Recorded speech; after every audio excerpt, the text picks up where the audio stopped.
It is now 7 o'clock, and with that, we will do a recall to order of a regular meeting. Shauna, can we please start with a roll call? Amanda Harness, Here.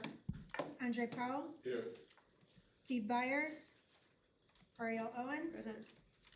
Christopher Boyce, Here. Stacy Ramirez, Present. Dante Bynum. Here. Jenna Zimmerman. Here. All right. Next item, it is public comment. Members of public participation and recognition, public comment. Members of the public who wish to speak to the board. I apologize. Members of the public who wish to speak to the board shall complete a request card prior to the start of the meeting. This section of the meeting will be reserved for comments from the public. All comments should be limited to 3 minutes. Criticism of individuals is not in order. Do we have any cards? No? Okay, thank you. Now board correspondence. Any board correspondence? Last night I attended the 8th grade recognition night for Clinton Rosette at DHS. It was wonderful, so great to see all the students and their loved ones. And then on Thursday, I'll be facilitating a leadership workshop for the mini board. I have a question. What time are we supposed to be at the convo? What time do we need to be at the convo on Saturday? So for the graduation, is it at 10? The graduation's at 10, so expectation should be to arrive about 30 minutes before. Make sure that you have your cap and gown, and we are down. Did everybody receive their wristbands and things like that? No. Jackie has them. She does. She does, and I think she's planning to distribute tomorrow. Okay, there you go. So we'll make sure we get them. I don't know, maybe I can walk over and see if I can find them. That way they don't have to come back tomorrow. Could you check? I'll go look. Okay, thank you. Not right now, but I'll. Thank you. Awesome, thank you. Also, if you plan on attending the graduation, just let us know in advance so that we can mark. Normally, the process is for us to go up and congratulate the graduates, so we can mark, where each of us starts. So if you plan to attend, just let Chris or myself know, so that we can make sure that we do the appropriate count. Okay. Awesome, thank you. One more day. I also attended, since our last meeting, I attended a couple of committee meetings. I may forget some, but I did attend the Social Justice Committee meeting, and I also attended the Health Benefits Committee meeting. And some of those presentations will be coming forward to us in the upcoming board meetings throughout the summer. So some great information about the findings and where we stand as a district. So looking forward to that. Any other updates? Amanda got her little booklet. Her little. I did. I went to. She supported an event and I she went also to the got- Jellyfish Cafe and they made me a book. So it was very nice. So awesome to see. Okay, with that said, student board correspondence. So, with the mini board on Thursday, we will be doing a leadership workshop with Ms. Owens. And then just for a little overview of the year with the mini board, we've had 20 active members throughout the year with averaging 15 members per meeting. And then these selections came through teacher recommendations, student interest, as well as making sure there's a variety of activities and different places throughout the school where they come from. We did a few presentations, one that I'm going to do here in a second. We did the student speak out one, which was the overview about the student opinions. Then lunch improvement was making aware of the lunches and how to improve that for next year. And then today I'm going to be talking about the grading scale. Some other projects that we've been working on is the speak out, like I said, and then middle schools. We went to the middle schools and we got feedback about that, and then lunch improvement grades, and then we're bringing up ideas for flex in the 24-25 school year. And then throughout the year, I've been able to communicate with Dr. Larson as well as Dr. Garcia Sanchez, Monica Annette Parker, and Ari Owens for school board updates, and then attending other schools. And then some goals for next year, just to have more speak outs, be able to meet more regularly, and then get in contact with the elementary school audience, as well as prepare future leaders of the school. And then thank you for everyone who made the mini board possible this year, and I'm gonna go present on the grading scale.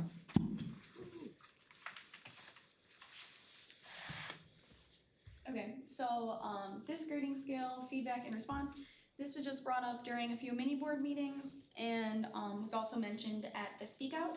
Just some concerns about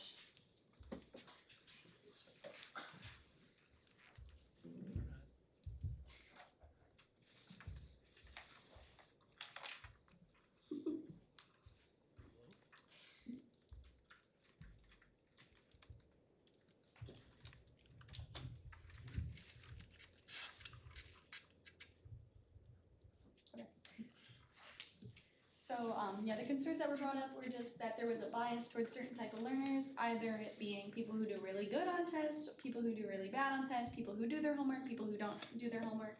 And then this creates a lack of incentive for like short-term assignments or not preparing for those assessments.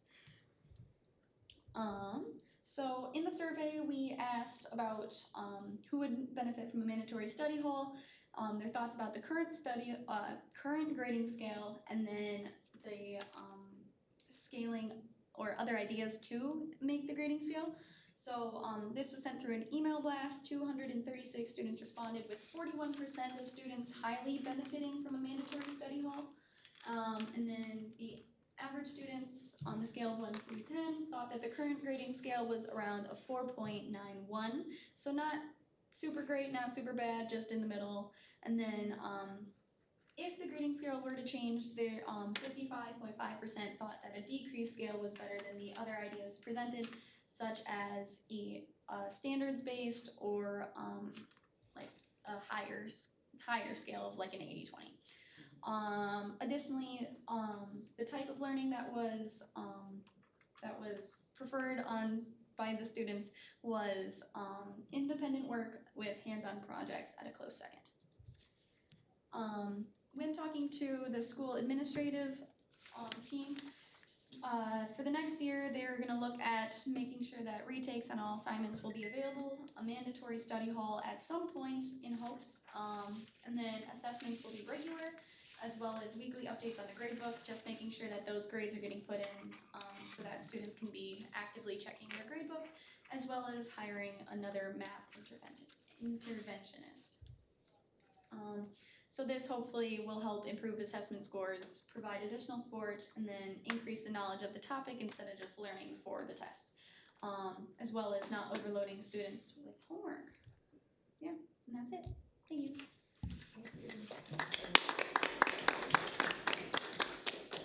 Any questions, comments for Jenna? Yeah. First and foremost, I just want to take the time, I know as we're wrapping up the school year, I know you still have some things pending as the leadership conference and so forth with Ari. But I want to commend the work that you have done throughout this year. I know that you are extremely involved in other activities, but nonetheless, like, you have done an amazing job with not only bringing a lot of these issues to our attention, but also including the voices of a lot of our students across the district, which is amazing to do. So I want to commend the work that you're actively doing. Also, your feedback has been valuable not only to the administrators, but to us as a board, in making sure that we are actively supporting things that are going to create changes. At the last board meeting, Ari and I had mentioned that we both had the pleasure of attending the Prepárate conference, where some of our directors and administrators had the opportunity to present at the conference, and they were presenting some of the initiatives that are going on across the district that our teachers, staff, and our students are actively engaging in. And a lot of people had great feedback from your video, and a lot of positivity came out of that, and people were excited and they want to know more about what it is that we are doing as a district. And a lot of that revolved also around the interest of the work that you are doing, and they were excited to see it, that we had a board member, a student board member as representing the students, and to see the active work that you are actively engaging with, and including those voices. So people were very, very excited, and they were hopeful that they were gonna share those ideas with their board members, in the hopes that they could also start that initiative at their districts across the country. So please know that the work that you are doing is meaningful. The students that are actively participating, thank you, thank you, thank you. And to the staff members, right, that are making, all the staff members, administrators, everybody that's making this this work happen. Of course, to our superintendent, we really appreciate you all, because it's making a difference. And like I said, people were so excited. And when they brought up even the lunch idea, the voices and the speak outs, they were like, this is awesome. Like, we can use this information and take it back to our district. So a lot of professionals were present and a lot of them were excited about that work. So I just wanna openly, like I said, not only congratulate you, but also thank you, and thank everybody else, all the members that have been part of your committee to make that happen. And also aside from that, throughout this semester, we did receive a lot of, some emails, not a lot of emails, but we did receive some emails from some students. I don't know if other board members received them, with suggestions or recommendations of things, one of them being the grade scale. So one of the things that I asked of them, or I encouraged them, was to come and actively participate or reach out to you. So you might get some new members, hopefully, to help you do the work, right? So it was exciting to hear that, and it's exciting to hear about those projects, because I believe that the suggestions or the recommendations were based on a research project that the students were able to engage in throughout the semester, and in order for them to try to make some recommendations as to some things that they would like to see change within our district, and some of those things came from that. So it was exciting, again, to read it and then to make the recommendations. So I'm hopeful that you'll get some more new faces to come and join you. But again, I would like to thank everybody that emailed us about that. And I want to reiterate that students, if you are listening or if the parents are listening, please encourage them to reach out to Jenna. She's doing awesome work for us or with us, so that we can try to, create some positive changes in our district. So that's always exciting. All right. So with that, we move on. So thank you again. So with that, we move to consent agenda. Are any questions, comments, or concerns for Jenna? I apologize. No? Thank you again, Jenna. All right, consent agenda. This is an action item. It is recommended that the Board of Education approve the consent agenda items 5B through 5H as attached. Is there a motion? So moved. Second, Roll call. Andre Powell, Yes. Ariel Owens, Yes. Christopher Boyce, Yes. Stacy Ramirez, Yes. Auntie Bynum, yes. Amanda Harness. Yes. Thank you. All right, next up, class presentations. Class size advisory task force. This is an item that is going to be presented to us by Ms. Amana Conant Parker, Ms. Dina Sweet, and the advisory task force. Good evening. Hello. Oh, there we go. Yeah, there you go. Hi, I'm Dina Sweet, Secretary of DCTA and co-chair of the class size task force. So, our purpose, this was originally a task force that was formed with the previous negotiations team in 2019. And then has been reestablished in 2023. Previously, we gave a presentation to the board about recommendations for reducing class sizes. And part of that, what has stemmed from that, is the new elementary school building. So these aren't really, this time, more recommendations, but hopes for us for the future, things that we're gonna be discussing in the future, and items that we need to just keep in mind. The parameters of the committee is outlined in the MOU. What we found out once we put our heads together is that we needed to revisit this process, because it was something that should have been happening annually, but both sides really had not really paid attention to that very distinctive language. So we want to make sure that we're getting it right now, and we did. That committee did meet this year. Yes. Twice. Yeah. So based on the MOU, there have been several stipends that have been awarded to teachers based on the excess of students in their class sizes and the caps that were listed in the MOU during negotiations. So you can see we just kind of laid out, we have elementary, bilingual, middle school, PE, and counselors. And payouts so far are just over $7,000 for those. They change we do them twice a year? Where's teacher? Yeah, twice a year. And looking at October and March to see those class sizes. There's language that tells us the deadline for when we have to, communicate that to HR, and then we also make sure that it's done in that timely fashion. Any recommendations that we provide is just that, recommendations to the board.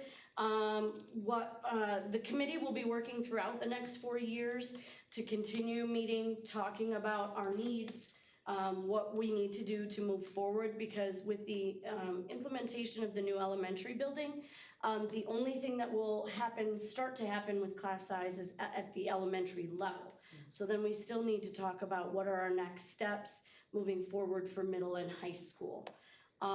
We are encouraging all board members to tour each of the buildings.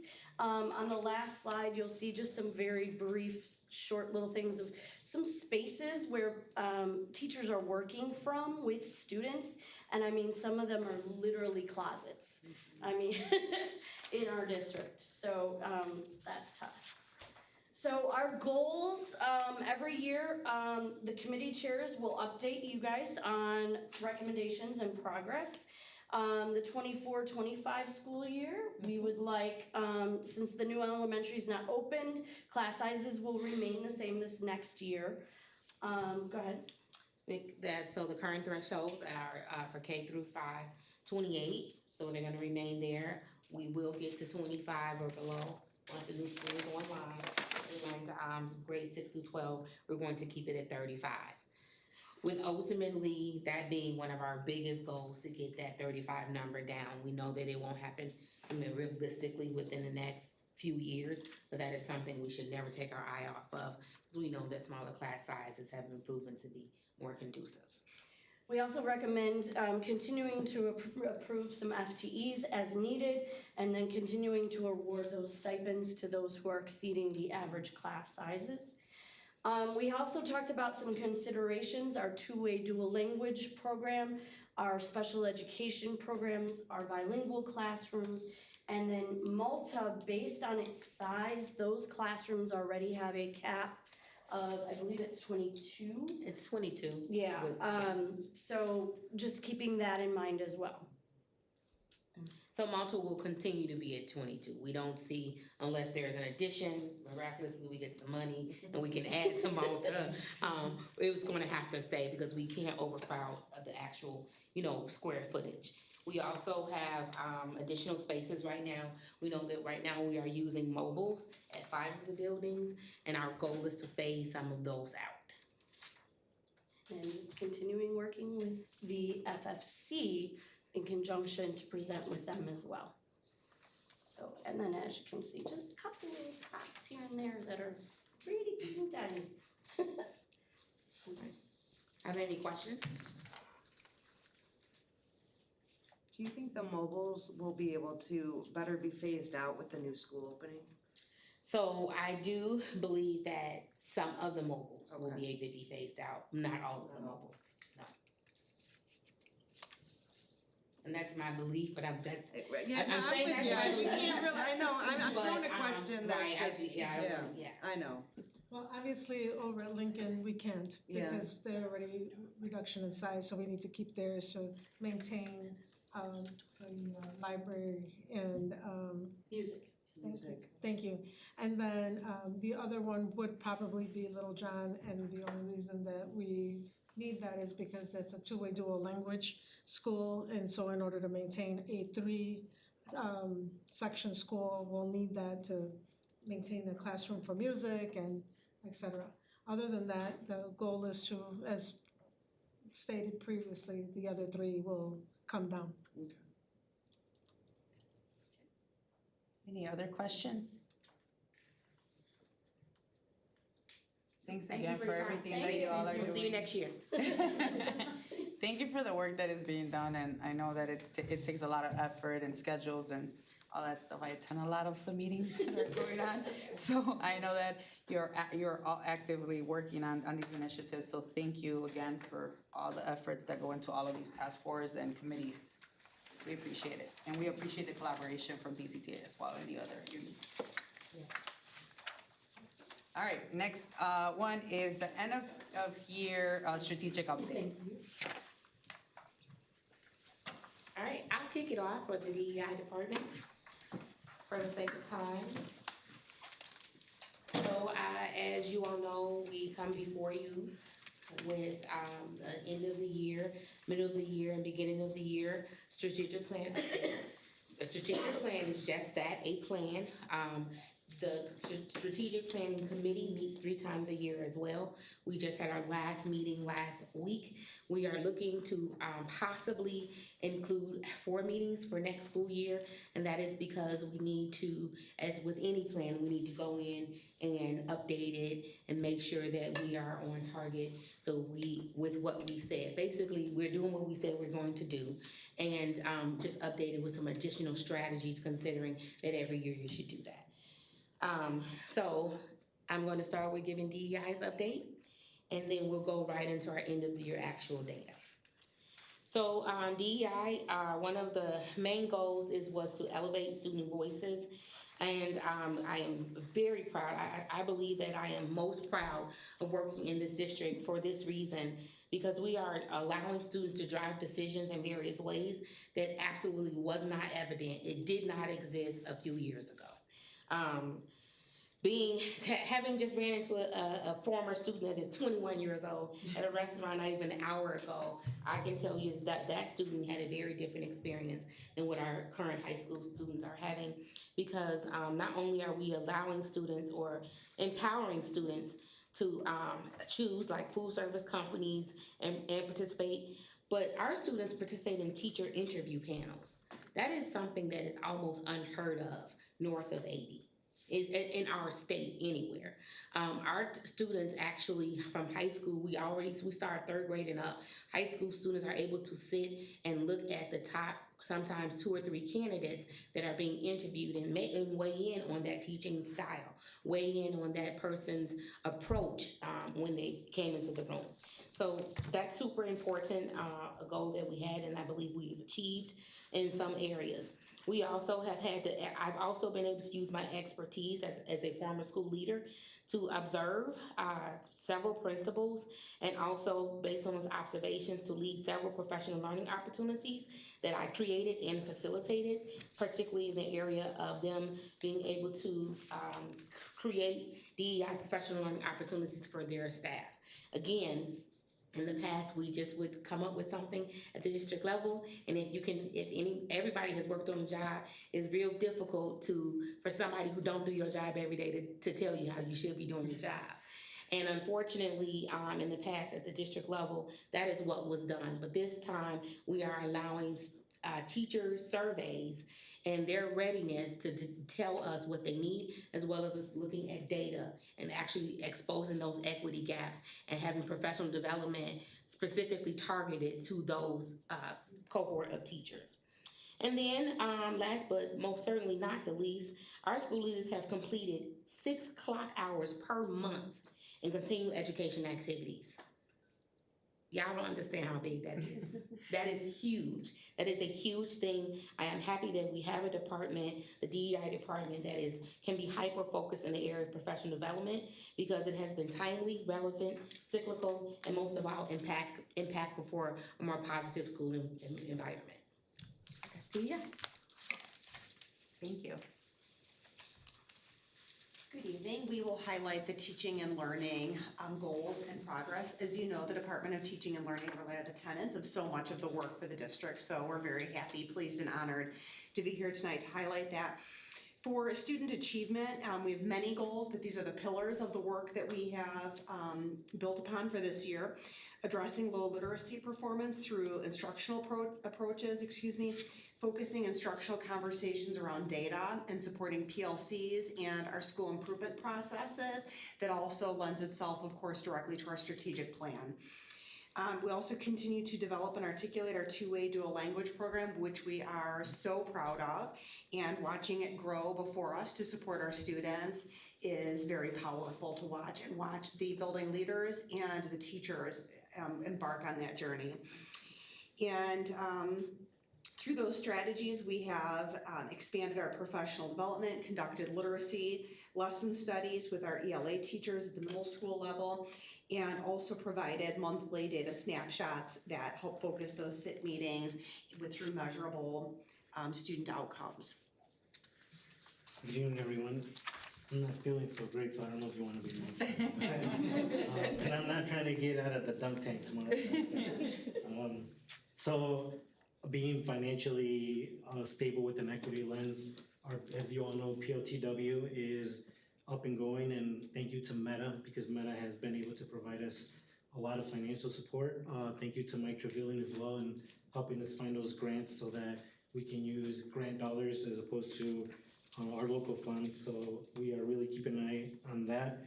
And then also for our human capital recruitment, we sent a couple people to Puerto Rico, and we were able to recruit new dual language teachers from Puerto Rico and train the teachers we have through GLAD and CWC. So CWC is college within a college, where we offer our teachers college credits through our own internal system that we have. High school AP teachers are attending summer institutes, and summer PD for middle school teachers will focus on literacy for diverse learners. So that's what we got for TNL.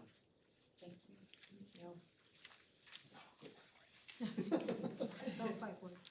Okay, for student achievement, the end of the year update for technology is we're continuing to work with our stakeholders with MSI, SAC, and CISA, which are both federal agencies specifically to cybersecurity, as well as the InfraGard, which is a civilian portion of the FBI, to enhance our cybersecurity. So trying to use as many free resources as we can to drive down costs. But we have attended several conferences and also sought professional development to ensure a smooth and efficient integration of AI tools, which we have done with Chat for Schools across the district. From a community engagement and marketing perspective, we're working on increasing our social media presence and enhancing our updated website, which will be going live August 1st. So that is the goal as of right now. In terms of financial stability with an equity lens, we continue to apply for and receive funding for projects to enhance our cybersecurity posture. We work closely with the business department, the grant manager, to recapture expenditures that can be associated with pre-existing funds.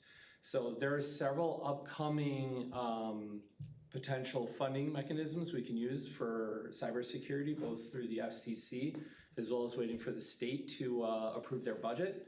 So we're very hopeful that the state approves their budget quickly here, because we may be able to drive down some of the costs of our future expenditures, especially for cybersecurity. And then in terms of human capital, recruitment and development, we've been working with current staff to really align their skills within the technology department to find where we can find enhancements in-house and sort of drive them to their next. So those are our core updates. Thanks. Thank you. I wanted to bring up some successes and celebrations since it's end of the year. This year has been many high points for the business office. We were able to close a 4-year teacher contract. We financed a new school construction for it, negotiated or finalized the purchase agreement with NIU. We also looked for financing and established financing for transition program, and facilitated the land donation from Kat's family. So a lot of highlights, particularly even with our multi-year contracts that we were able to finalize, including electricity, gas, transportation, which are big contracts for us, and the food service. So a lot of highlights for this year, and even the business office restructure really helped with the goals that I'm going to be talking. So the first one, under student achievement, we talked about having a staff capacity for the transportation needs, and we were able to bring in or at least update that position to a manager to manage the contract better, the transportation contract better. And what it allowed is to provide quality assurance protocol for all of our schools. So whenever the buses are actually now coming into a school, we have a check mark. What time did they arrive? What time was there any service deficiency?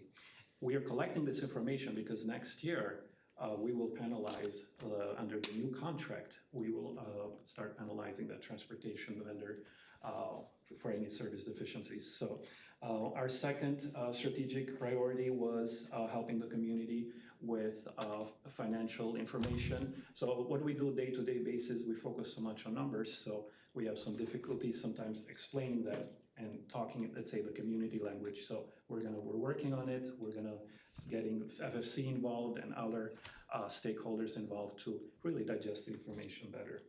And the last strategic priority is providing that support to buildings and principals. We are looking to help with a new business office restructure. The budget manager will provide a coaching, a monitoring, and a better layer of support, closing the gap between the district and the schools. And that's it for us. So, thank you. All right, good evening. Just gonna hit some highlights for the department, Student Services Department. In the first area of student achievement, a big focus of ours has been implementation, a systematic implementation of SEL and restorative practices across the district. One kind of piece of that I want to highlight is the addition of our restorative deans and the impact that they have had at their respective schools. For this year, that would be Founders and Brooks Elementary. Founders experienced a 69% decrease in their office referrals from 2023, so last school year, to this current school year. There's a lot that goes into that, but I would say that the restorative dean is a key part of that in terms of working with staff, students, as well as their families to help drive that number down. When we look at Brooks's success, kind of looking at the data a little bit differently, but of the students that received a decrease in referrals from 2023 to 2024, those decreased by an average of 4.17. So, one of the things that we look at with students is, hey, we all make some mistakes. Can we not have the same repeated mistakes over time, or can we reduce those things because that's showing growth? And I think that is an indicator that the work that the restorative dean is doing with the rest of the team there is really starting to pay some dividends. When we look at community engagement and marketing, this is the second year now, and we just finished this last week where we've hosted 3 student services family nights, usually one in the fall, one around the holiday period of time, and then one to kind of close out the year. Last week we were at Welsh Park, and we had 35 families come and stop at a table where we had a speech path set up, as well as one of our special education teachers, and they were handing out different visuals and giving tips on how to work with how parents can work with their children that have communication delays. And so 35 families, countless kids, and about 175 hot dogs were given out, sold out. So it was awesome. In addition to that, we continue to work on relocating our 18 to 22 transition program. So that work's ongoing. We're on track with that, and we're super excited about what that means for our students, families, and then the community at large. In terms of financial stability with an equity lens, I want to highlight our program evaluation that's currently ongoing, that we're on track to wrap up middle of June. One of the pieces of that evaluation is looking at how we allocate funds within the district to make sure that we're doing things in an equitable way across schools, across programs. And so in addition to a lot of the work that Amir kind of spoke to just in terms of realigning budgets and looking at things, that's another layer that we're looking to build off of for next year and the years beyond. And then last but not least, and I'm going to shout out HR here, recruitment, development, and retainment. No secret, it's been hard to fill a lot of the positions that fall within student services. That's not unique to us, but we feel it, right? The amount of effort, time, and energy and creativity that's gone into looking at different ways to attract and then retain employees has been incredible. So somebody mentioned Puerto Rico. So we've sent people to Puerto Rico for job fairs, and then we've also done them as locally as Welsh Park and online. So we continue to kind of look at every avenue we can to make it attractive to be here in D428, to be attractive in the positions that currently a lot of people are filling, and then to keep those people here. Thank you. So Human Resources lives under Strategic Priority 4, our human capital recruitment, development, and retainment. So our strategic priorities are to continue to improve our onboarding and customer service process and experience as related to the hiring and retention of district staff. that is really a great marketing tool for us because when we have new staff that come on, they are our mouthpiece. They are our marketing that go out and tell other folks, wow, this is what my experience was. And if that experience is not a wow in a positive way, that can really hurt us. So that's why we put a lot of energy and a lot of effort in improving that experience. We continue to build partnerships with colleges, universities, and the recruitment pipeline through organizations to help fill our positions. You've heard Puerto Rico a couple times. I will tell you that Puerto Rico is a courtship because leaving the sunny, warm island of Puerto Rico is a big decision to make. So it's not an easy and a quick decision, but it's ongoing efforts and touching base with those candidates and helping them to see what other opportunities are out there. So our hopes is that this will be a long-lived relationship where we continue to develop with those candidates. We continue to work towards the creation and finalization of our unaffiliated staff handbook. We are really, really close. We have some fine tuning to do, but this is going to be a great resource that once again will support our staff and will help them feel welcomed and encouraged and supported. And then finally, the creation of our administrator's handbook to do the very same as it does for our staff, but to guide them in HR best practices in supporting the staff in their buildings. We do have some successes, that's always the goal, but we have 5 of our support staff members that are starting with Grand Canyon University to pursue their teaching PEL. Those individuals are being supported through our teacher vacancy grant. You've heard that a number of times, so thank you to ISB for that, and thank you to the board for supporting that effort as well. So 5 students or 5 staff members that will eventually be teachers for us, that's huge. And we're growing them from within, and that's absolutely what we want to see and experience. Our staff handbook, as I mentioned, has been completed. We're fine-tuning it for finalizing and publishing, so sit on the edge of your seat and wait to see that. And then we are working with others to verify information and update based on the start of our new school year, just getting ready, just getting that PD mind frame, getting all of the get ready, here's a new school year coming your way. So we're excited. Tomorrow's the last day, bittersweet. We anxiously wait for it, then it gets here and we're like, oh my God, it's here. But at the same time, we're anxiously awaiting the start of the next school year, and then you'll hear from us in about 2 months saying, oh my God, it's here. So the same experience, so thank you. All right, and for facilities, under the student achievement, one of the main things we focus on is the safe and sanitary environment that we create for our staff and students. That's going through and throughout the school year, but it's a big deal that we're getting into summer. A lot of work gets put into summer. We clean from top to bottom, as well as we have a number, I think we're over 400 work orders going into the summer of projects that are gonna be handled by our staff. And then in regards to our new elementary, crazy when you think about it, a year ago is when this was all approved, and we already have a new wall going up at the building. So as of today, I took a picture, there's a wall, we have some landscaping going in, and it's all very exciting. Community engagement and marketing, the facility rental software is one area that we were not able to accomplish this year that we had hoped. So this summer will be dedicated by our facility rental coordinator to get that software put into place so that by the start of the school year, we have a better way to manage our facility use across the whole district and be able to train staff when they return in the fall. Regarding the other piece of ensuring that we're including the community's vision for the grounds of the new elementary, if you remember, we met with our neighbors and other community members as it related to landscaping, playground, and preparing that part of the new building.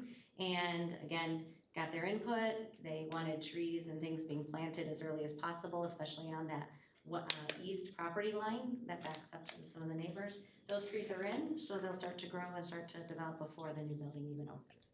So that is something we were able to work on. And the financial stability with an equity lens. Last is a 5-year plan. It's updated constantly. We are updating again this summer as you have approved many projects for the summer. We're already starting to make a list for 2025 so that we can budget properly with our mayor's help, as well as get those numbers in front of you guys as soon as possible so we can choose projects for next year.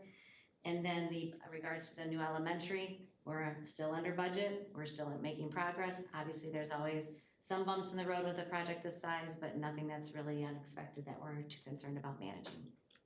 my update. Thank you. Thank you.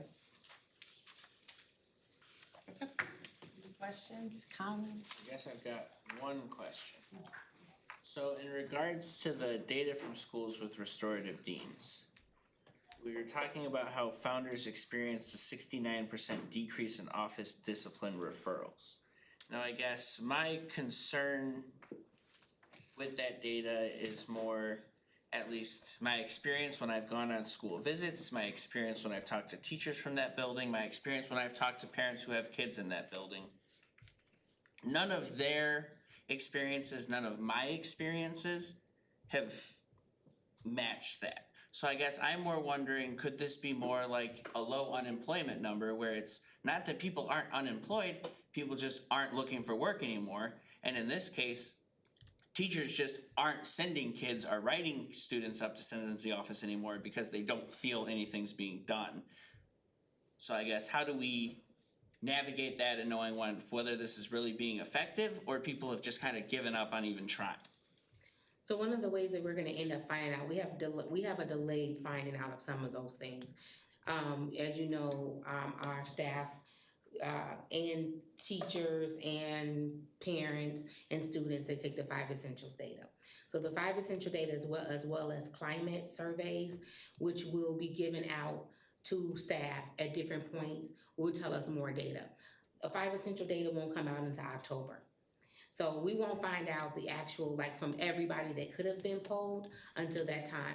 What is happening though, a lot of the principals, and I have to check with founders specifically, they are giving climate surveys. So they gave a beginning of the year one, and then they gave the end of the year one. And so once that data is, comes together, then we'll have the answer. Because like you said, I have spoken to people, because I'll go over there and sub a lot. So I was just there last week covering lunches, and the lunch that I saw this year versus the lunch that I saw last year, because I go over it a lot to do things. It was a difference. The structure and the order and the way they did things was different than it was last year. So I saw an improvement, but again, that's anecdotal. We still want to have data. Yeah. Thank you. I just want to add, I think it's important to note, again, I kind of alluded to this, there's a lot that goes into making a shift like this, right? So part of it is reestablishing and recalibrating the culture of what is managed by staff versus what is an administrative managed behavior. And I'll say the beginning of the year at Founders, if we looked at a snapshot of data in November, we weren't seeing the shifts yet. And I think that was because the work they were doing to establish some of those norms, routines, and what the expectations are. I think now that the staff has really grasped some of that, that's where we're starting to see, okay, this doesn't have to be a referral down to the office.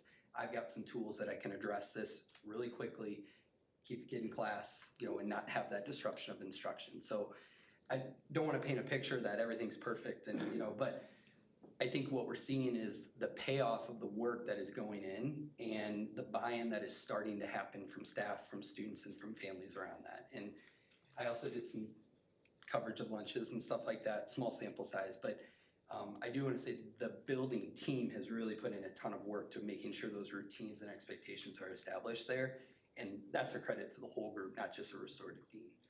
Where I think the restorative dean has really added things is capacity to address some things in a different way than we normally have before, but to also have that time to have those conversations with teachers, with assistants, with parents, and with students around, here's what we're trying to do, here's why, and let's work on this together. And so, if I was gonna project this out over the next couple of years, my guess is we're gonna continue to see that trend happen, and maybe you're gonna have some more anecdotal comments that are more aligned to what the percentage looks like.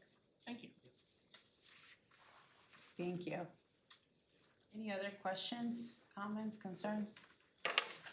Jessica's up next with all the data, so. Okay. Good evening. No, good, thank you. As you can see, we've got 55 slides tonight. At the strong suggestion of Dr. Garcia Sanchez, I've cut it down to 8 that I feel like are most critical because it is warm in here and it is getting windy and wet out there. And also because, as I say publicly every chance I get, I feel like we do over prioritize quantitative data So by looking at some of the snapshots that maybe give us a fuller picture, they're not qualitative exactly, but they are more qualitative-esque. So as always, please stop me if you ever have any questions. Please do take the time to click through all the slides on your own, but with the permission of the board, I'll stick to the 8 that I feel tell the story that we find most salient at this time. So hearing no objections, I will start with slide 7. This is our attendance rates for our school buildings. Our average for this year went up to 90% from 87%. That is a big difference when you're talking about over the course of the entire district. One thing I want to point out is that Little John has the best attendance in the entire district. It is also the building that we have to bus the fewest students to. So we look forward to our attendance rates continuing to improve as we put schools where we have children. I'd also like to publicly make a request that the orthodontists in the area start having night and weekend hours more often, because I think that will improve our middle school attendance rates tremendously. Moving to slide 12.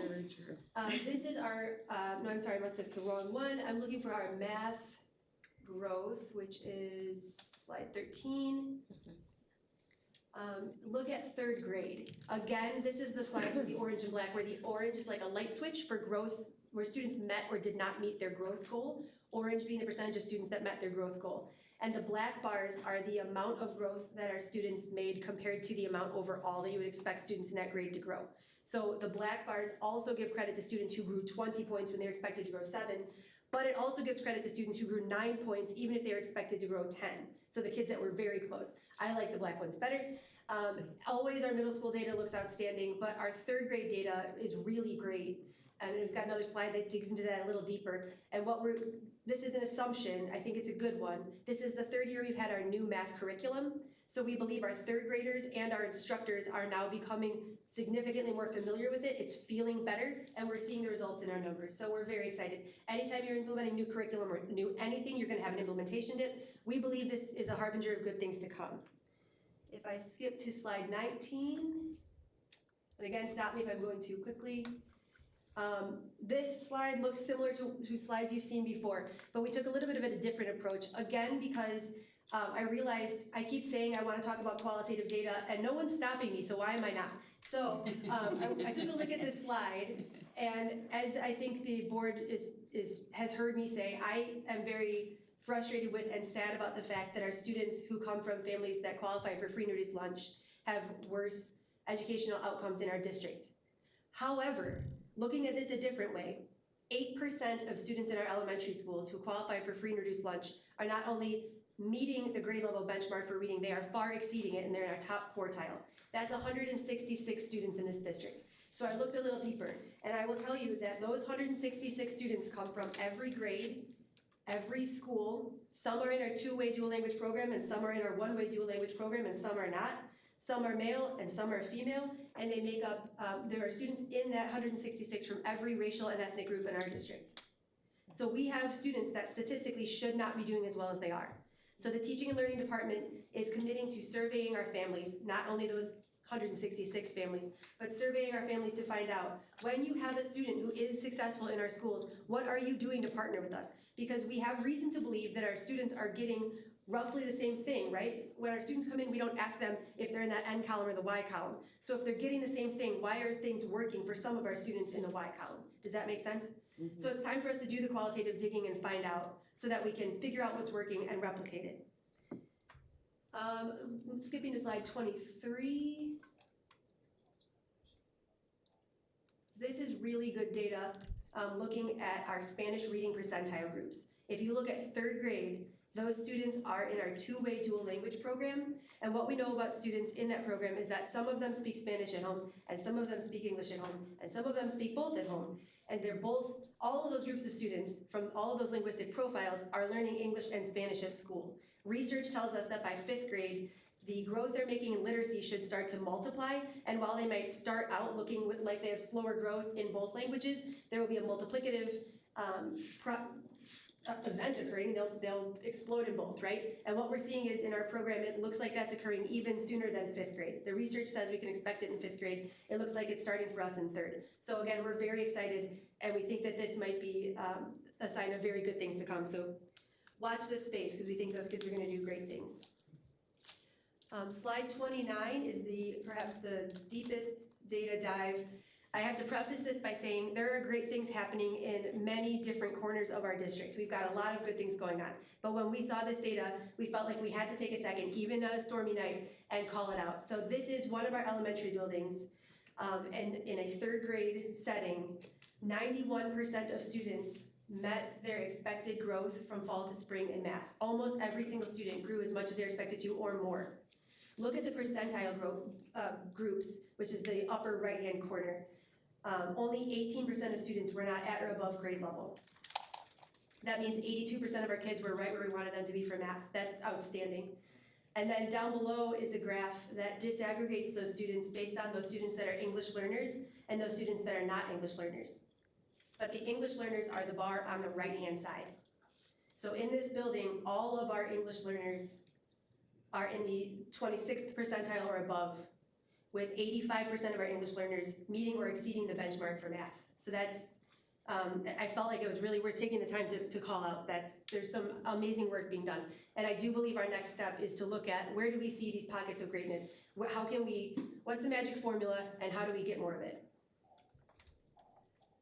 Skipping to slide 34, just wanted to highlight for the board, we gave the science map for the first time this spring, and we'll give it again next spring because at Brooks and at Lincoln next year, we will have Project Lead the Way in grades 3, 4, and 5.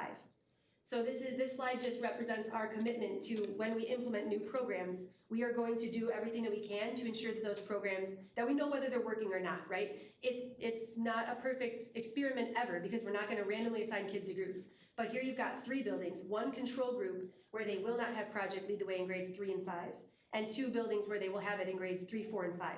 So we tested the students that will be in those grades next year, this spring, and we will test those same students next spring. And should Project Lead the Way be a successful program, we would expect to see a greater amount of growth in these 2 buildings that have Project Lead the Way in all 3 grades. Does that make sense?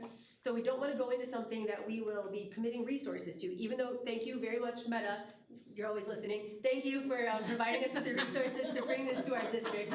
We sincerely appreciate it, but we know that it takes our human resources as well and our time and effort to put these programs in place. We don't want to do that without making sure that we are investing in something that's going to work for us. So this is our commitment to doing that for this specific program.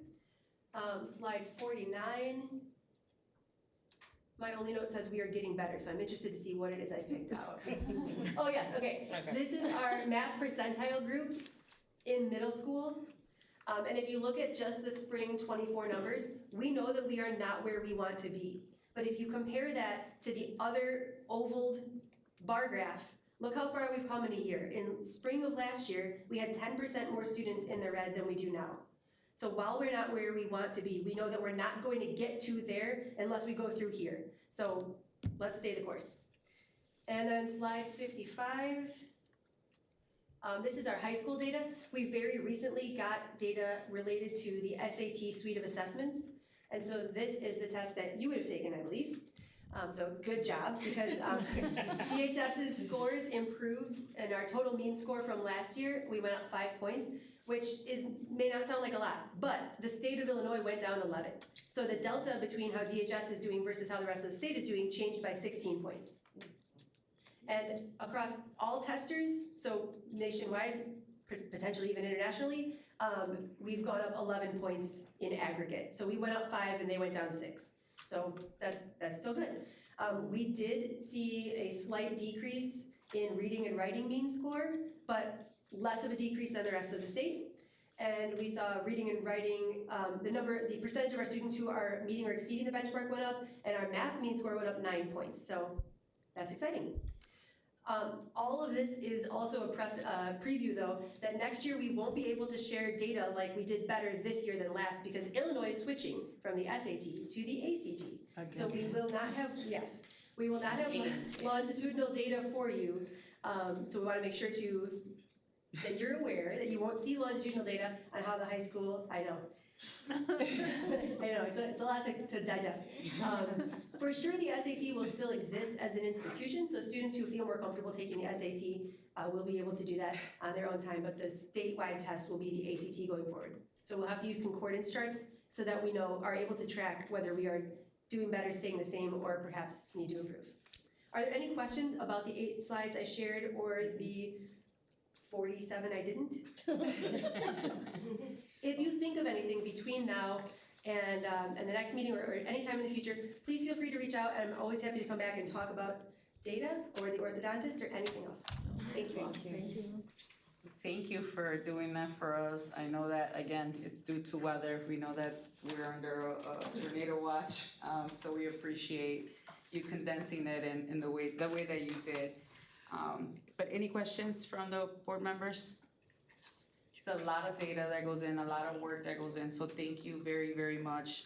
And again, thank you to everyone in the district that makes this possible. This wouldn't be possible without the staff actively working with the students, the directors actively guiding a lot of the work, our superintendent guiding a lot of those initiatives and connections with other districts and other, people across the state and across the country. None of this would be possible with all of you, without your work. So thank you, thank you, thank you. We really, truly appreciate that work. And we also actively appreciate when you make connections to the things that we are approving or that we are getting grants for, and making those connections in correlation to how that is actually helping us, whether it's improving, our student success, and, there's opportunities for growth as well. Because that helps us also, assess, what we are actively approving, if it's working or not, what we continue to support and what we possibly should be supporting. So thank you again for that. We appreciate that. All right. No questions, comments, concerns? No? All right. Thanks again, everyone, for the information. Go drink some water now, because I know I got thirsty for you. But how fast everybody was speaking. All right, so old business. Item A, food service. This is an action item. Let me read the action. It is recommended that the Board of Education award the food service management bid contract to Organic Life LLC as presented. Is there a motion? So moved. Second. Roll call? Ariel Owens? Yes. Christopher Boyce? Yes. Stacy Ramirez? Yes. Ante Bynum? Yes. Amanda Harness? Yes. Andre Powell? Yes. Thank you. Item B, HMS track repairs project. This is an action item. Let me refresh this, I apologize. It is recommended that the Board of Education approve the additional $38,600 to the already approved contract of $192,622 for the HMS track repairs. Is there a motion? So moved. Second. Roll call? Ariel Owens? Yes. Christopher Boyce? Yes. Ramirez? Yes. Ante Bynum? Yes. Amanda Harness? Yes. Andre Powell? Yes. Thank you. Item C, approval of Board of Education meeting schedule for 2024-2025. This is an action item. It is recommended that the Board of Education approve the board meeting schedule for the 2024-2025 school year as attached. Is there a motion? So moved. Second. Roll call? Christopher Boyce? Yes. Stacy Ramirez? Yes. Ante Bynum? Yes. Amanda Harness? Yes. Andre Powell? Yes. Ariel Owens? Yes. Thank you. Item D, Professional Relations Committee, PRC, DCTA program/course approvals, salary schedule credit, and CWC course approvals. This is an action item. It is recommended that the Board of Education approve the college programs, courses, and/or CWC courses as recommended by the Professional Relations Committee. Is there a motion? So moved. Second. Roll call? Stacy Ramirez? Yes. Ante Bynum? Yes. Amanda Harness? Yes. Andre Powell? Yes. Ariel Owens? Yes. Christopher Boyce? Yes. Thank you. Item E, District, GPS electronic monitoring policy. It is recommended that the Board of Education approve the recommended policy for global position systems, electronic tracking and monitoring. Is there a motion? So moved. Second? I apologize. Is there a second? Second. Roll call? Ante Bynum? Yes. Amanda Harness? Yes. Andre Powell? Yes. Ariel Owens? Yes. Christopher Boyce? Yes. Stacy Ramirez? Yes. All right, item F, per diem summer hours for 10-month administrators. This is an action item. It is recommended that the Board of Education approve the request for per diem summer hours for 10-month administrators. Is there a motion? So moved. Second. Roll call? Amanda Harness, Yes. Andre Powell, Yes. Ariel Owens, Yes. Christopher Boyce, Yes. Stacy Ramirez, Yes. Dante Bynum. Yes. Item G, digital marquees. It is recommended that the Board of Education approve this request of the digital marquees for Founders Elementary, Brooks Elementary, Jefferson Elementary, Lincoln Elementary, and the District Educational Center. Is there a motion? So moved. Second. Roll call? Andre Powell, Yes. Ariel Owens, Yes. Christopher Boyce, Yes. Stacy Ramirez, Yes. Dante Bynum, Yes. Amanda Harness. Yes. Item H, additional pay for school level administrators 1003A school improvement. This is an action item. It is recommended that the Board of Education approve the additional pay for school level administrators for additional duties aligned to school improvement. Is there a motion? So moved. Second. Roll call? Ariel Owens, Yes. Christopher Boyce, Yes. Stacy Ramirez, Yes. Dante Bynum, Yes. Amanda Harness, Yes. Andre Powell. Yes. Thank you. Item I, staffing request 1.0 FTE for unaffiliated registered nurse. This is an action item. It is recommended that the Board of Education approve the allocation for an additional 1.0 FTE unaffiliated registered nurse position. Is there a motion? So moved. Second. Roll call? Ariel Owens, Yes. Christopher Boyce, No. Stacy Ramirez, Yes. Dante Bynum, Yes. Amanda Harness, No. Andre Powell. Yes. Item J, MOU with Greater Family Health. This is an action item. It is recommended that the Board of Education approve the MOU between DeKalb School District 428 and Greater Family Health. Is there a motion? So moved. Second. Roll call? Christopher Boyce, Yes. Stacy Ramirez, Yes. Dante Bynum, Yes. Amanda Harness, Yes. Andre Powell, Yes. Ariel Owens. Yes. Right, item K, extended school year FTE request. This is an action item. It is recommended that the Board of Education approve the additional FTEs for the extended school year program and the salary for the ESY assistant principal. Is there a motion? So moved. Second. Roll call? Amanda Harness, Yes. Andre Powell, Yes. Ariel Owens, Yes. Christopher Boyce, Yes. Stacy Ramirez, Yes. Dante Bynum. Yes. Thank you. Item L, school counselor and web coordinator summer hours request. It is recommended that the Board of Education approve the request for summer hours for the middle and high school counselors and web coordinators. Is there a motion? So moved. Second. Roll call? Andre Powell, Yes. Ariel Owens, Yes. Christopher Boyce, Yes. Stacy Ramirez, Yes. Dante Bynum, Yes. Amanda Harness. Yes. Item M, MOU KCC Trio Upper Bound. This is an action item. It is recommended that the Board of Education approve this MOU for the partnership with Kishwaukee College to support the Trio Upper Bound program. Is there a motion? So moved. Second. Roll call?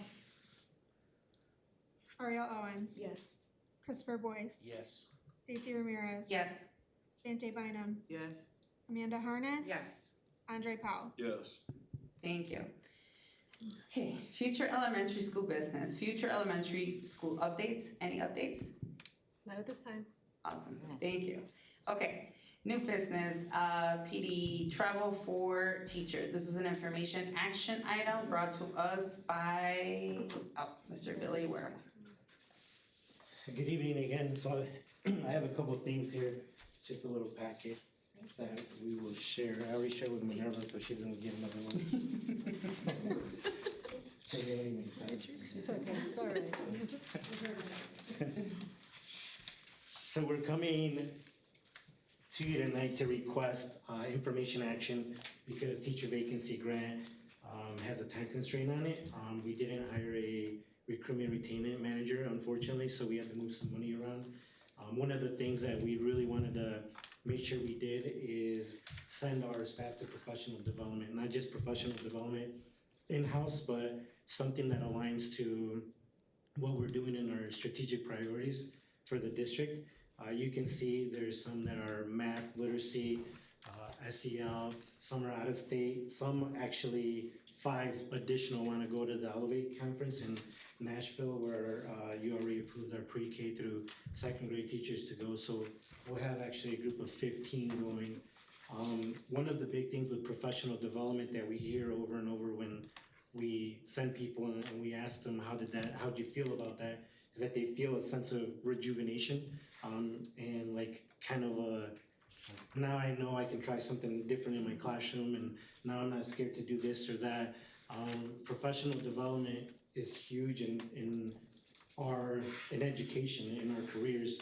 I think that we need to be doing more of it. I appreciate that the board has given us the okay to do this. This is through the teacher vacancy grant and the Title II grants that we've been able to use to be able to go to professional development. So as Daisy was sharing earlier, we actually were able to present, and we actually just offered, and I think they were on the board tonight, somebody who saw us present. They are coming from CPS to DeKalb because of what they saw us present. So not only are we getting our name out there, but we are providing professional development for our teachers. Unfortunately, but fortunately, this is just for teachers. So as I'm sending out, it's kind of bittersweet as we send out that survey to DCTA. Unfortunately, we're not able to offer it to social workers and counselors, and hopefully ISB makes an adjustment in that and it's all of our educators, because it really should be all of our educators, assistants, OPs, office assistants, everybody included. It should be all educators, really. And just so everyone knows, it is an information action item because of the time, since we are ending the school year, and because it is not necessarily something that's coming out of our budget. Chris and I at the agenda setting meeting talked about it, and we felt that it was something that we felt was important as we are ending the year and as opportunities are obviously coming about throughout the summer. Thank you, So. they're coming quick. And what we allotted for professional development, it's pretty much all used up. So that's how important I think teachers also realize that professional development is for them. Any questions, comments? Are we okay with it being an information action item? And just to reiterate, into back kind of a little bit, which is that at the conference, thank you, because it does obviously serve the information that you all are taking on the road is serving as recruitment for obviously recruiting staff members here. So that's a great opportunity for us to continue to do that as you all are presenting at the initiatives that we are doing at the district. It is attracting people. People approached us as well at the conference and saying, hey, I wanna know, not only wanna know what is going on there, but I also wanna know what opportunities are or may be there. So I sent them to Minerva. But nonetheless, it is definitely a great tool for that, so thank you for that. And then also, I've heard from several teachers as I, have visited different places that over the years, they have not had these many opportunities to attend professional development opportunities, as many as they have in the last couple of years. So, a lot of them have approached me saying thank you to the board for allowing this to happen. So I just wanna bring that to everybody's attention and obviously reiterate and support what you just mentioned. So thank you for that. All right. So with that, it is recommended that the Board of Education approve the PD travel for teachers to attend professional development between June 1st and July 15th of 2024. Is there a motion? So moved. Second. Roll call? Ariel Owens, Yes. Christopher Boyce, Yes. Daisy Ramirez, Yes. Ante Bynum, Yes. Amanda Harness, Yes. Andre Powell. Yes. Awesome, thank you. All right, item B, MOU, Boys and Girls Club. This is also an information action item, and this is also funded through ESSER funds. So again, due to time sensitivity, I'll let you take. Yeah, so I'm that guy coming in information action for two things. It's not because of lack of work. Shauna has been working quite a bit with Boys and Girls Club, with our attorneys going back and forth on, I'm sure you all know MOUs are a big thing, and you find some language that just doesn't work, and then you go back, you wait another couple days, and then it's just a lot of back and forth. We finally got it going, so we got an MOU with Boys and Girls Club. So we are asking for up to 150 students to attend the Boys and Girls Club, which is gonna be at Tyler Elementary from noon to 5. We started out prioritizing our students that are in summer academy. But not everybody registered for Boys and Girls Club. Maybe it's too long of a day, I don't know, but we've now opened it up to everyone in the district. So we have students that will be able to attend from 12 to 5, not necessarily from 8 to 5. So we've opened that up. We have room for up to 150. So those out there listening, I don't know if they want to put that out in the paper or something, but we have, that would be a great thing to put out there. We have 127,000 or 128,250 to have up to 150 students. So we really want to pack it because we want to see what, especially with the pool not being up this summer, we want to see what impact that's going to make on our students. And again, when we were talking about the agenda setting meeting, because this is an opportunity for our students to get involved for the summer, we felt that it would be important for us to approve it as soon as possible. So, and it's coming out of ESSER funds, so. Does this have to be students that attend Tyler Elementary, or is it open to the whole district? Open to all students in the district.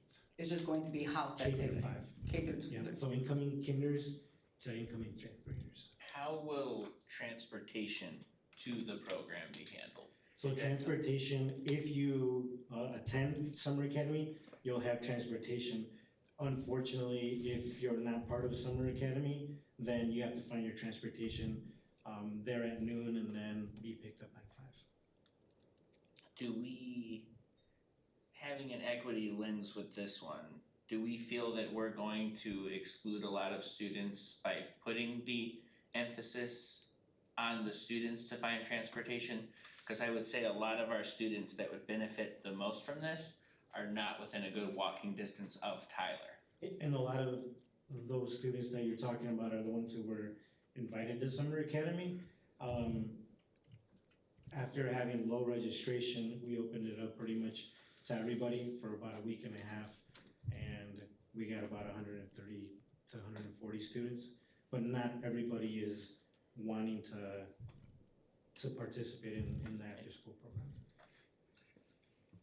Thank you. You're welcome. By the way, I think that this is an awesome opportunity for us to partner up with the Boys and Girls Club. Growing up in Chicago, I actively participated in the Boys and Girls Club, and whenever we didn't have anything to do or to get involved with, that is when a lot of things, unfortunately, a lot of things, happen in the community. But when we were active and participating in sports and in activities, and a lot of it was through the Boys and Girls Club in our community, a lot of great things also came out of that. So awesome work, Superintendent, and to all of you that were working on that partnership for the last couple months. I know that you all were actively negotiating with them to try to get them to come all the way up here. So thank you for that, especially when, there's some limitations that are gonna be happening with our park district due to construction and things like that. I think that this is an awesome opportunity, so thank you.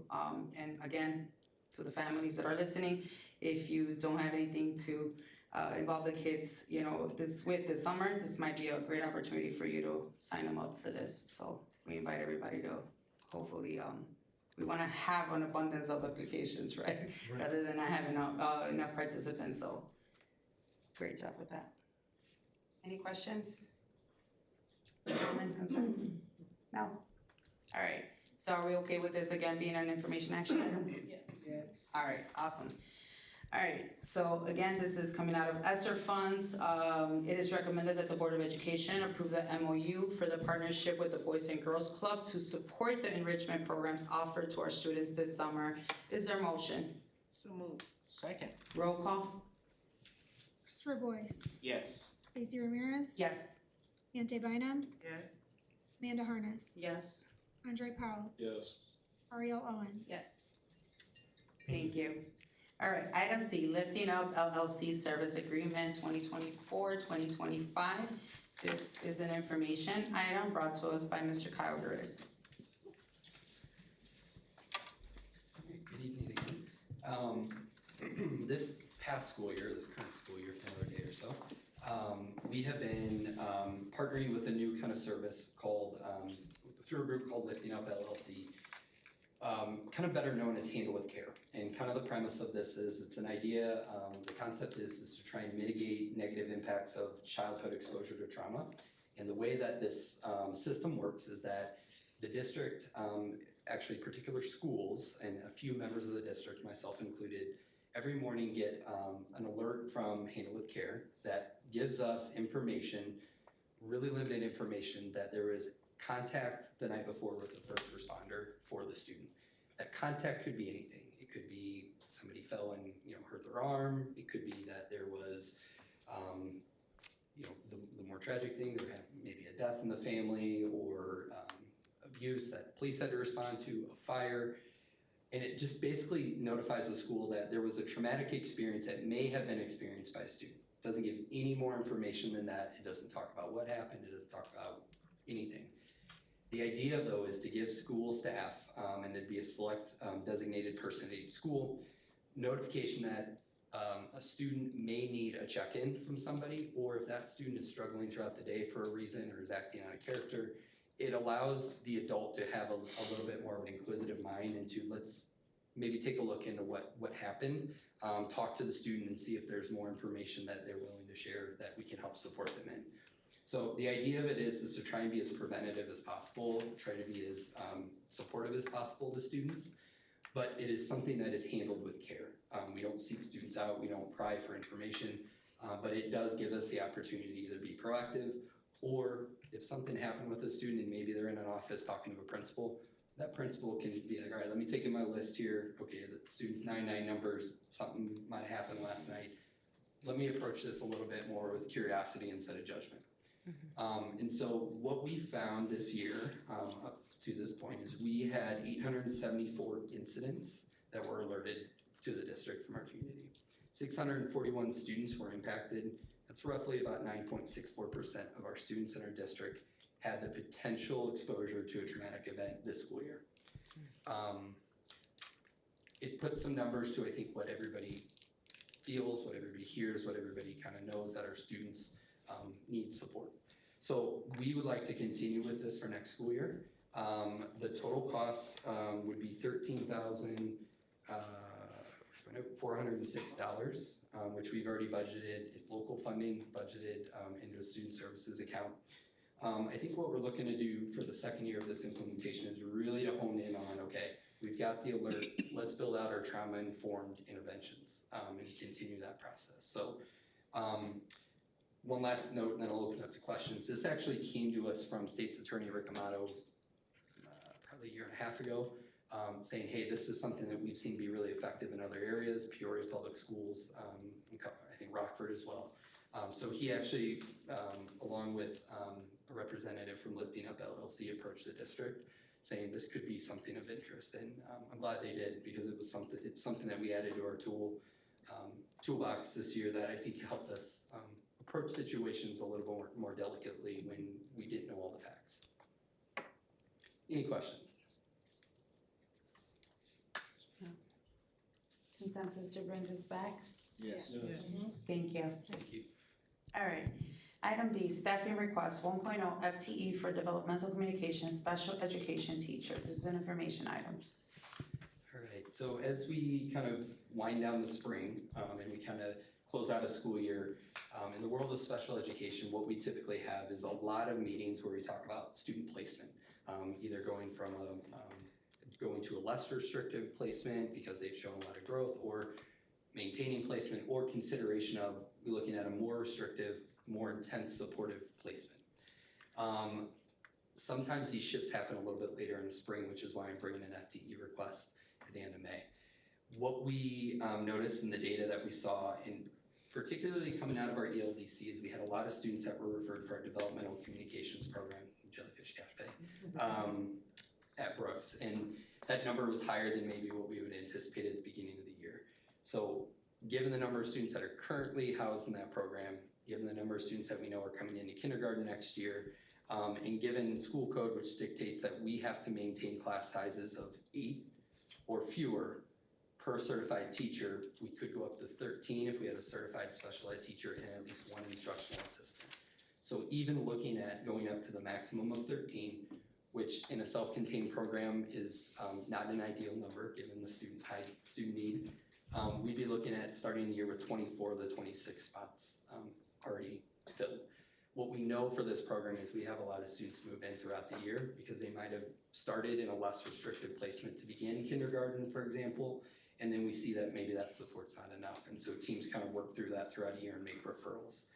So the likelihood of us increasing to 26 and beyond over the course of next school year is really high. And I think to provide the best programming that we can, in addition to staying in compliance with school code, we do need to open up another section for next year, and that will require addition of a special education teacher. So the request tonight is a request for a special education teacher. Total estimated cost would be $86,191.57. That's including benefits and insurance, all that stuff. Any questions? Where, because would this be housed also at Brooks with the other 2 DC classrooms? That's our plan. So I guess being in Brooks multiple times this school year, and maybe this is more of a Tammy question, where do we have another classroom? Creative problem solving is ongoing. So this isn't a new issue for us when we look at like, all right, we might have to open up a bubble, class, or we might have to open up another section. I call Tammy and I say, hey Tammy, what's it look like out there? One of the things that we really try to do with our self-contained classes and DC programs, DC would be one, is we try not to have a satellite classroom in a building.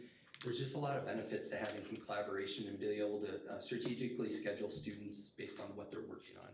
So that's really why we are looking at Brooks to try and have the 3 sections there for next year. I think as we look to open up the new elementary school, I think we need to revisit that because I do know space is an issue at Brooks, and I think we need to reestablish where our programs are going to be housed. So there is a space there. I don't know if I want to share it out loud right now, but we are working with their administration to kind of make some adjustments. Thank you. Any other questions? Consensus to bring this back? Yes. Thank you. Thank you. All right, item E, Andy Frame Crossing Guard Contract Renewal 2024-2025. This is an information item brought to us by Mr. Amir Dofa. We're coming to the board to extend our crossing guard services with Andy Frame. The contract proposed is a 33% increase, and this is very favorable. It includes about 19 crossing guards intersections throughout the DeKalb area. This is information and action will be on the next meeting, and this is a very good rate. So. Any questions? No. Thank you. Consensus to bring this back? Yes. Thank you.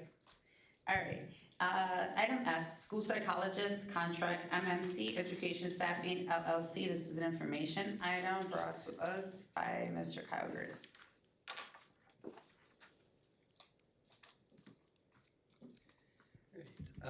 So coming before you for this agenda item to recommend that we contract 2 school psychologists for next school year from MMC Staffing or Education Staffing.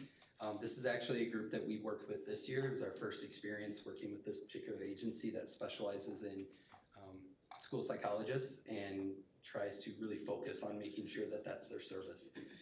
We had a really great experience. The 2 contracted psychs for us, Tracy and Megan did a phenomenal job, both from the district lines but also at the building.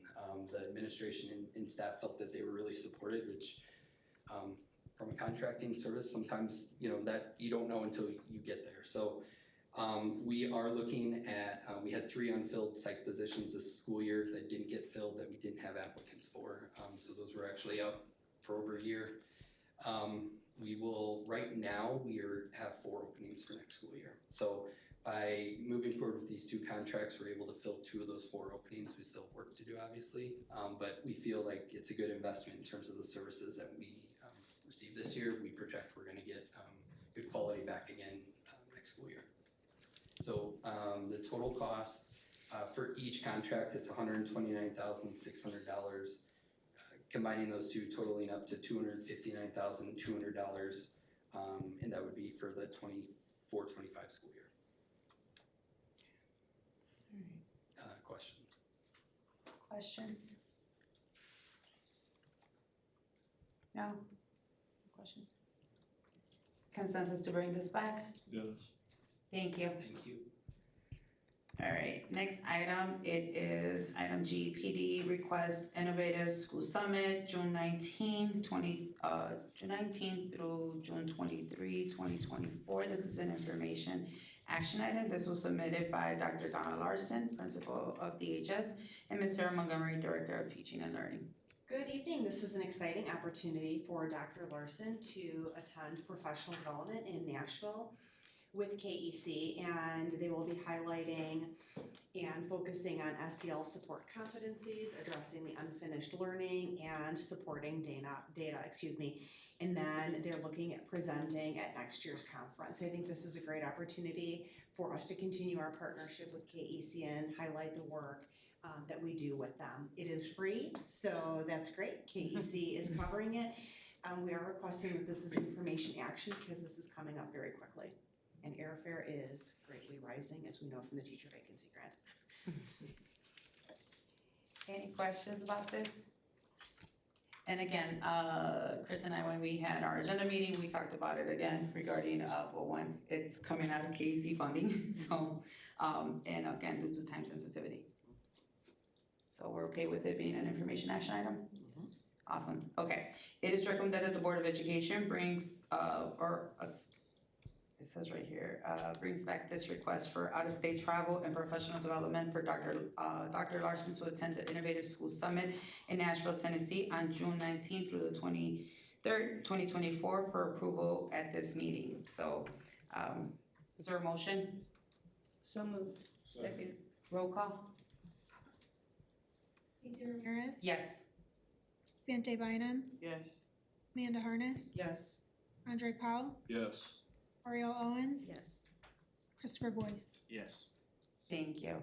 Item H, 2024-2025 school calendar PLC date adjustments. This is an information item brought to us by Ms. Sarah Montgomery. Good evening again. We were very excited to host the state badminton tournament recently. As many of you know, very exciting times. It worked out beautifully because we had a PLC early release day. Next year, they just released the date for the state badminton tournament, which we will host again. And it is not an early release day. So worked with the high school, worked with DCTA leadership, worked with elementary to shuffle some PLC dates. So the badminton tournament does land on a PLC date. It's very hard when you close down a wing of a school where there's 2,100 students, and where do you put those students while lunches are running and yada, yada, yada. So a lot of background work was done with this. So we are asking if it's okay to adjust the calendar to accommodate this so our students are being supported in a safe environment and conducive for learning. Any questions? Consensus to bring this back? Yes. Thank you. All right. Item I, MOU between CUSD 428 and NIU fiber agreement. This is an information item brought to us by Mr. Dunbay. Yeah, so we're making progress on the agreement here. So this has actually been kind of a long time coming, but NIU and the district have hit an agreement on the memorandum of understanding. So we're looking at a one-time cost of $25,000 on a 20-year agreement. This is very, very, very reasonable for 2 strands of fiber.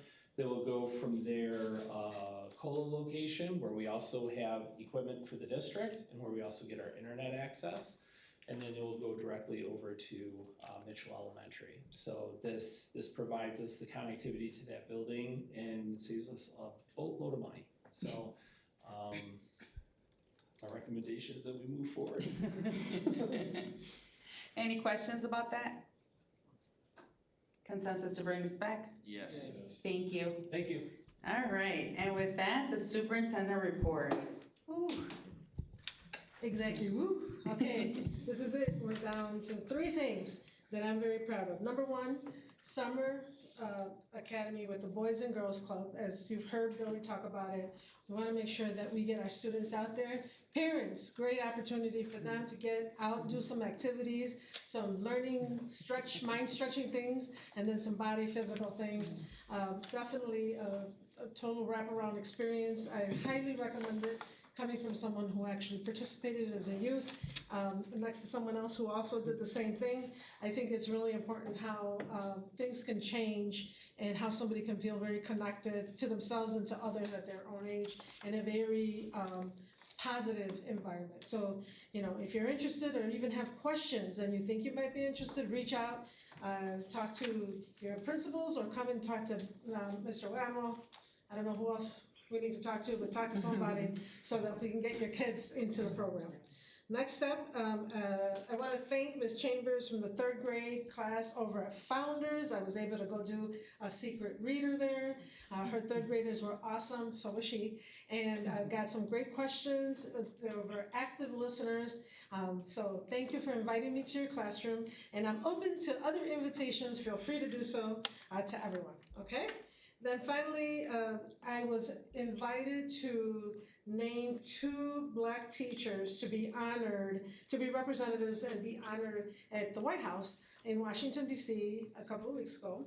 And I invited 2 of our very own, so Cherish Jackson over at Tyler was invited, and then Justin Johnson of Huntley Middle School was invited. Unfortunately, only one of them went, and we're happy to have gotten them both to be invited. But Justin did show up, and I know that Rita has a lot of background information and some pictures and things like that, so she'll be sharing that with everybody. I'm sure that if you see him out there, ask him how it went. He's very excited about that opportunity, and I'm hoping that I will continue to be invited to invite other teachers out to DC to meet senators and people from the Department of Education and other individuals who have a say in how money comes our way, as well as just getting the district out and the Washington DC voices, so that good positive things can be heard over there. And with that, I'm done. So turn it back over to Daisy to wrap it up. All right, well, tomorrow's the last day. Tomorrow's the last day. It's the last day. So, Half day. half day. All right, and with that, it is now 8:32, and with that, I would like to make a motion to, it's recommended that the Board of Education will adjourn the meeting. Is there a second? Second. All in favor, say aye. Hold up. I'm sorry. Since tomorrow is the last day, I want to thank everybody for the wonderful work they did this school year. I know I'm not going to see you after tomorrow, but definitely enjoy your time to relax. And I'm sorry, now you can go ahead and. And I know you added it in your report, but yes, we want to reiterate we hope that everybody has a safe summer. Again, it is 8:32, and with that, we would like to make a recommendation for the board to adjourn the meeting. Is there a motion? Second. We already had it. Okay, all in favor say aye. Thank you. No, you're fine.